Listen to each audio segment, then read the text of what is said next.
دلیل ہے کہ ہم بھی ہندوستان سے محبت کرتے ہیں۔ الحمدللہ جس طرح ہم نے ہندوستان سے محبت کی، کسی کے مائی کے لال نے ایسے لال کو نہیں جنا کہ وہ ہندوستان سے محبت کر کے دکھائے۔ الحمدللہ بحمدہ تعالی ہمارے علماء، ہمارے اکابرین اور ہمارے بزرگوں نے ہندوستان کے لیے اتنی جنگیں کی اور اتنی اس طرح کی قربانیاں دی کہ آج تک تاریخ گواہ ہے کہ کوئی مائی کے لال نے ایسا لال نہ جنا کہ وہ ہندوستان کے لیے قربانی دیتا ہوا نظر آئے۔ کیا سمجھتے ہو؟ آج کہتے ہیں کہ مسلمانوں کا ہندوستان میں کوئی رول نہیں، ہندوستان میں مسلمانوں کا کوئی حصہ نہیں، تو میں بڑی ذمہ داری سے یہ بات کہنے لگا ہوں کہ وہی دن ہے، یہ 15 اگست جو ہمارے حصے میں آیا۔ آج ہندوستان کے اندر کونے کونے میں 15 اگست سیلیبریٹ کیا جاتا ہے، منایا جاتا ہے، لوگ یوم آزادی کے نام سے اسے جانتے ہیں۔ تو اس آزادی میں مسلمانوں کا کیا کردار تھا، مسلمانوں کا کیا اہمیت تھی؟ آج سنو، اللہ اکبر، جنگ یا آزادی میں 1557 سے 1957 تک تقریباً 1 لاکھ سے زائد مسلمانوں نے اپنی قربانی دی دیش کو آزاد کرنے میں۔ آج ان سے سوال کیا جاتا ہے مسلمانوں نے کیا کیا مسلمانوں نے ہندوستان میں؟ میں انہیں جواب دینا چاہتا ہوں، اے عقل کے پیدل انسان، کیا تم نے تاریخ کا مطالعہ نہیں کیا؟ کیا تم نے تاریخ نہیں پڑھی کہ اسی ہندوستان کو آزاد کرنے کے لیے ہمارے 1 لاکھ سے زائد مسلمانوں نے اپنے گردن کو تن سے جدا کروایا اسی ہندوستان کو آزاد کرنے میں؟ قربان جائیں ہندوستان میں آزاد کرنے کو، ہندوستان کو آزاد کرنے میں 1 لاکھ سے زائد مسلمانوں نے حصہ لیا اور اس کے اندر بحمدہ تعالی 60,000 سے زائد علماء کرام نے اپنی قربانی دی۔ اپنی قربانی 60,000 سے زیادہ، 1 لاکھ کے اندر 60% سے زائد علماء کرام جو مدارس میں پڑھ کر علوم مصطفیٰ کو سیکھتے ہیں، جو قرآن کو سیکھتے ہیں، جو شریعت مصطفیٰ کو سیکھتے ہیں، وہی علماء کرام 60% علماء کرام نے اپنی قربانی دی اس دیش کو آزاد کرنے میں۔ آج کہتے ہیں کہ مسلمان مدرسوں میں آتنکوادی بناتے ہیں۔ میں انہیں پوچھنا چاہتا ہوں کہ اگر مدرسے کے اندر آتنکوادی سکھایا جاتا ہے، آتنکوادی بنایا جاتا ہے، تو یہ علماء کرام جو جنگ آزادی میں اپنا حصہ دیے، اپنا کردار نبھائے، اپنے سر کو اپنے تن سے جدا کروائے، یہ کہاں کے لوگ تھے؟ یہ وہی لوگ ہیں جنہوں نے مدرسے سے تعلیم حاصل کر کے وہ جانتے تھے کہ اللہ کے رسول نے فرمایا کہ جس ملک میں رہو اس سے محبت کرو، اگر اس کے اوپر کوئی آ جائے تو تم ڈھال بن کے کھڑے ہو جاؤ۔ یہ علماء کرام کی قربانی تھی۔ اور 60,000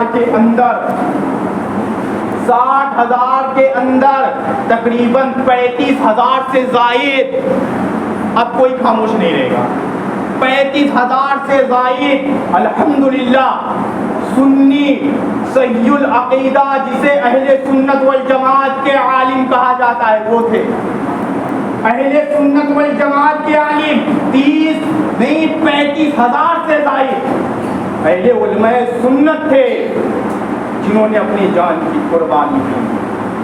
اگر یہ بھی کہا جائے کہ انگریزوں کے خلاف سب سے پہلے اگر کسی نے جہاد کیا، کسی نے انگریزوں سے لڑا ہندوستان کو آزاد کرنے کے لیے، تو تاریخ کا مطالعہ کرو گے تب معلوم چلے گا وہ کوئی اور نہیں، وہ بادشاہ ٹیپو سلطان کی ذات ہے، حضرت ٹیپو سلطان کی ذات ہے، جنہوں نے سب سے پہلے انگریزوں کے خلاف اپنی آوازوں کو بلند کیا۔ جب حضرت ٹیپو سلطان میسور کے دھرتی پر آواز بلند کیا انگریزوں کے خلاف، تو ہندوستان کے کونے کونے میں انگریزوں کے پیر لڑکھڑا گئے۔ یہ ٹیپو سلطان کی ہمت تھی، اس لیے انہیں حیدر کہا جاتا تھا۔ شیر محسود ان کا لقب دیا گیا، اسی لیے دیا گیا کہ سب سے پہلے آواز اٹھانے والے انگریزوں کے خلاف جس نے آواز اٹھائی اسے ہم اور آپ ٹیپو سلطان کے نام سے جانتے ہیں۔ کیا سمجھتے ہو کہ ہمارے علماء نے آج میں تاریخ ہمارے نظروں کے سامنے سے چھپانے کی کوشش کی جا رہی ہے، اور ہم لوگ بھی غفلت میں جی رہے ہیں، ہم لوگ بھی سوئے ہوئے ہیں۔ ہمیں اتنی توفیق نہیں ہوتی کہ اپنے بچوں کو جنگ آزادی میں جو ہمارے علماء کا کردار تھا، ہمارے مسلمانوں کا کردار تھا، وہ انہیں سکھائیں، انہیں بتائیں۔ یہاں تو حالت ہماری بیکار ہے کہ ہمیں ہی نہیں معلوم تو ہم بچوں کو کیا بتائیں گے۔ آج ہمیں ہی نہیں معلوم کہ کون ہے، کون تھا، ہم بچوں کو کیا بتائیں گے۔ جانتے ہو انگریزوں نے جب دلی پہ قبضہ کر لیا، پورے ہندوستان پہ قبضہ ہو گیا، تو ایک ذات ہے جسے ہم اور آپ علامہ فضل حق خیرآبادی کے نام سے جانتے ہیں۔ یو پی کے ایک شہر کا نام ہے، قصبے کا نام ہے خیر آباد۔ علامہ فضل حق خیرآبادی، آپ دلی کے جامع مسجد میں امام تھے۔ 7 ستمبر 1857 دن جمعہ، بعد نماز جمعہ، آپ نے ایک ایسا خطاب کیا کہ آپ ہندوستان میں انگریز قبضہ کر چکے ہیں اور اس طرح کے حکومت اس طرح کے احکام نافذ کر دیے ہیں۔ وہ احکام کیا تھے؟ میں بہت تیزی کے ساتھ انگریزوں کا وہ احکام بتاتا ہوں جو وہ ہندوستان پر قبضہ کرنے کے بعد انہوں نے جاری کیا تھا۔ کیا احکام تھے؟ انگریزوں نے سب سے پہلا احکام کیا جاری کیا تھا کہ جتنے دینی مدارس ہیں، جتنے مدارسے ہیں، مدرسے مسلمانوں کے جہاں پر دینی تعلیم ہوتی ہے، اب اسے بند کیا جائے اور اسکولوں کو کھولا جائے، اسکولوں کو کھولا جائے۔ آج ہم اسکول کو اہمیت دیتے ہیں، اپنے بچے کو اچھے سے اچھے مدرسے میں، اچھے سے اچھے اسکول میں اس کا ایڈمیشن کروانا چاہتے ہیں، اس کا داخلہ کروانا چاہتے ہیں۔ کان کھول کر سن لو، یہ اسکول کسی اور کی ایجاد نہیں بلکہ انگریزوں کا ایجاد ہے۔ آج ہم فخر کرتے ہیں کہ میرا بیٹا اسی اسکول میں پڑھتا ہے۔ کیا سمجھتے ہو؟ انگریزوں نے پروپیگنڈا رچا تھا اسلام کو مٹانے کے لیے، اسلامی تعلیمات کو مٹانے کے لیے۔ ان میں جو انگریز کیا خوب کہا کہ ہمیں ہندوستان میں کسی سے ڈر نہیں لگتا جتنا علماء سے ڈر لگتا ہے۔ انگریز کہہ رہا ہے، کون کہہ رہا ہے؟ ہندوستان میں جتنے یہاں پر فوجی ہیں، آرمی ہیں، ان سے ڈر نہیں لگتا لیکن علماء سے ڈر لگتا ہے۔ بات سمجھ میں نہیں آئی؟ آرمی کے پاس بندوقیں ہیں، گولے ہیں، توپ ہیں، ڈر تو ان سے لگنا چاہیے۔ ایک سادہ عالم، ہاتھ میں قلم ہے، سامنے کتابیں ہیں، کبھی کھاتا ہے کبھی نہیں کھاتا، کبھی اچھا کھا لیتا ہے کبھی دال روٹی پہ ہی صبر کر کے بیٹھ جاتا ہے۔ بات سمجھ میں نہیں آئی کہ آرمی سے ڈر نہیں لگتا لیکن علماء سے ڈر لگتا ہے۔ تو انگریز کہتا ہے اے میرے فالوور، اے میرے ماننے والوں، تمہیں معلوم نہیں ہے کہ اگر انگریز کے تخت کو کوئی الٹ سکتا ہے تو کوئی اور نہیں، وہ علماء اہل سنت ہیں۔ اللہ اکبر، علماء اہل سنت ہیں۔ علامہ فضل حق خیرآبادی دلی کے جامع مسجد میں کھڑے ہوتے ہیں اور ان کے احکام کو سنانا شروع کرتے ہیں کہ انگریزوں نے تعلیمی اداروں کو بند کرنا شروع کر دیا اور یہ احکام نافذ کیا کہ جو عورتیں بازار میں نکلے وہ حجاب کے ساتھ نہیں نکل سکتی، وہ پردے کے ساتھ نہیں نکل سکتی بلکہ بے پردہ نکلا کریں۔ پھر اس کے بعد اور آگے احکام جاری کرتا ہے کہ مسلمانوں کو ختنے سے روک دیا جائے۔ اللہ اکبر۔ اور اس زمانے میں ایک بندوق چلتی تھی جس میں چربی لگا کر پھر گولیاں نکالا جاتی، گولیاں چلتی تھی چربی لگانے کے بعد۔ تو انگریزوں نے کیا کہا کہ جو یہاں پر ہندو ہیں، جو ہندوستان کے اندر ہندو ہیں، ان کے بندوق کے گولیوں میں گائے کی چربی لگایا جائے اور جو مسلمان ہیں ان کے بندوق میں خنزیر کی چربی لگائی جائے اور سب کو مجبور کیا جائے اس کو چلانے پر۔ یہ ٹھیس نہیں ہے تو کیا ہے؟ یہ ٹھیس نہیں ہے تو کیا ہے؟ انگریزوں نے حد درجہ ظلم ستم جاری کیا تو علامہ فضل حق خیر آبادی دلی کے جامع مسجد میں کھڑے ہوتے ہیں اور کہتے ہیں مسلمانوں سن لو، انگریز ایسے ایسے کام نافذ کر چکے ہیں، لہذا اب تم پر ہندوستان کے ہر فرد پر یہ ضروری ہے بلکہ یہ فرض ہو چکا ہے کہ وہ انگریزوں سے لڑے، وہ انگریزوں سے لڑیں۔ اس کے بعد علامہ فضل حق خیر آبادی ایک سوال نامہ تحریر کرتے ہیں اور علماء اہل سنت کی بارگاہ میں اسے پیش کرتے ہیں اور اس پر فتویٰ مانگتے ہیں کہ انگریزوں نے فلاں فلاں احکام نافذ کر دیے، اس طرح ظلم و ستم کر رہے ہیں، علماء کرام اس مسئلے پر کیا فرماتے ہیں؟ تو اسی وقت دلی کے جامع مسجد میں 33 علماء کرام موجود تھے۔ سب سے پہلا فتویٰ جہاد کا لکھنے والی ذات جو ہے وہ 33 علماء کرام ہیں جو اہل سنت والجماعت کے تھے۔ سب سے پہلا فتویٰ انہوں نے لکھا کہ اس صورت میں ہندوستان کے ہر ناگرک، ہر فرد پر انگریزوں سے جہاد کرنا فرض ہو چکا ہے، لہذا تم نکل جاؤ میدانوں میں اور انگریزوں سے جنگ کرو۔ اس کے بعد دوسرا فتویٰ علامہ فضل حق خیر آبادی اپنے ہاتھوں سے تحریر کرتے ہیں، اپنے ہاتھوں سے تحریر کرتے ہیں۔ اللہ اکبر! کہ اے لوگوں، اب انگریزوں کے ظلم و ستم کو برداشت کرنے کا وقت نہیں، بلکہ میدان میں نکل آؤ اور اپنے ہندوستان کے لیے لڑو، اپنے ملک کے لیے لڑو، اپنے بچوں کے لیے لڑو، اپنے حق کے لیے لڑو۔ علامہ فضل حق خیر آبادی یہ فتویٰ نافذ کیا۔ دونوں فتویٰ کو دلی میں ایک اخبار چلتا تھا جس کا نام الظفر تھا، اردو میں شائع ہوتا تھا، تو آپ نے ان دونوں فتویٰ کو اس اخبار میں شائع کیا۔ جب وہ اخبار دلی سے ہندوستان کے کونے کونے میں پہنچا تو سب سے پہلے اس فتوے پر لبیک بولنے والے جو تھے وہ کوئی اور نہیں تھے بلکہ 90,000 مجاہدین کھڑے ہوئے۔ کون تھے وہ؟ مسلمان تھے۔ علامہ فضل حق خیر آبادی کے آواز پر آواز ملانے والے 90,000 دیہات سے، گاؤں سے، شہر سے مسلمان جمع ہو گئے اور کہا علامہ آپ اجازت دیں، ہم میدان میں نکلنے کے لیے تیار ہیں۔ کیا سمجھتے ہو کہ ہمارے علماء نے قربانی نہیں دی؟ علامہ فضل حق خیر آبادی کو گرفتار کیا گیا تھا، جزیرہ انڈمان میں بھیجا گیا تھا جسے ہم کالا پانی کی سزا کہتے ہیں۔ علامہ فضل حق خیر آبادی کو وہاں بھیجا گیا تھا۔ کیا سمجھتے ہو؟ ہمارے علماء نے اس ہندوستان کے جنگ آزادی میں کوئی کردار نہیں نبھایا۔ آج ہمیں پڑھنے کی فرصت نہیں ہے، آج ہمیں ضرورت ہے کہ ہم اپنے اکابرین کی سیرت کو پڑھیں، ہم جنگ آزادی کو پڑھیں، تب ہمیں معلوم ہوگا کہ ہمارا بھی کردار ہے ملک کو آزاد کرنے میں، ہمارا بھی حصہ ہے اور سب سے زیادہ ہے۔ الحمدللہ آج بھی تم دلی کے انڈیا گیٹ پر جا کے دیکھ سکتے ہو کہ انہیں مجبوراً لکھنا پڑا کہ جنگ آزادی میں سب سے زیادہ لہو بہانے والا اگر کوئی قوم ہے تو وہ مسلمان کی قوم ہے۔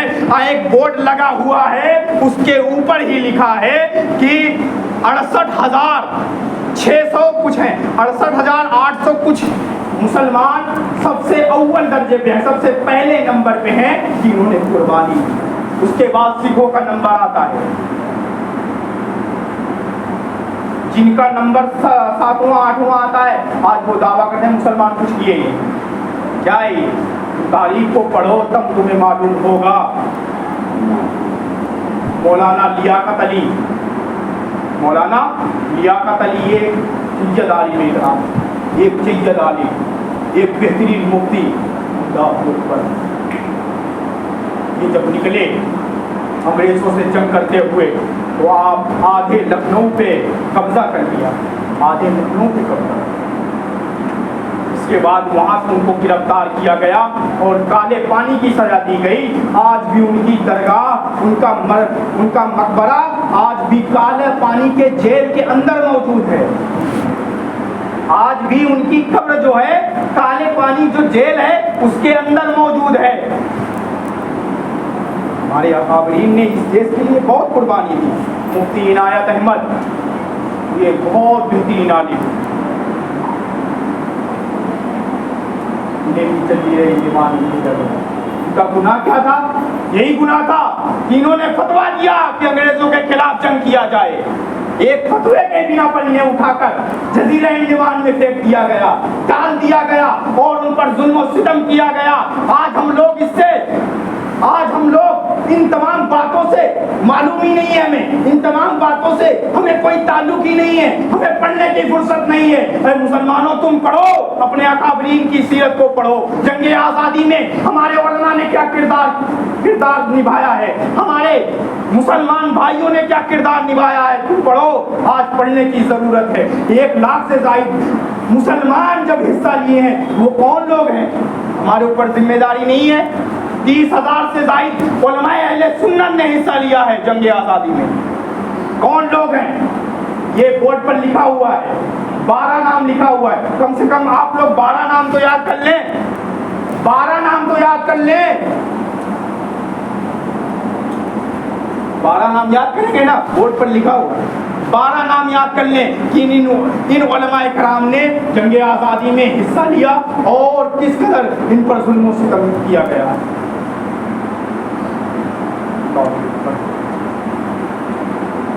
آج فرصت نہیں ہے پڑھیں.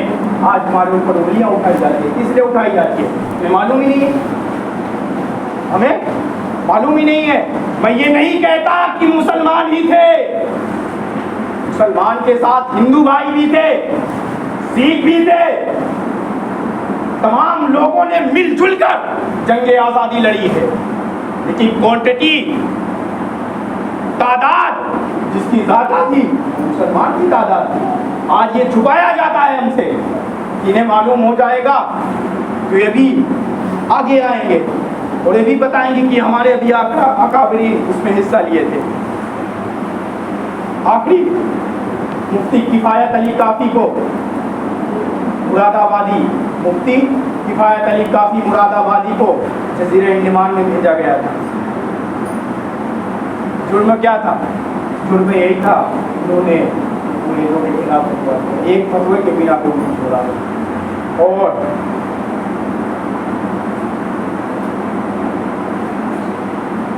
مراد آباد کے چوک میں انہیں لٹکایا گیا, پھانسی دی گئی.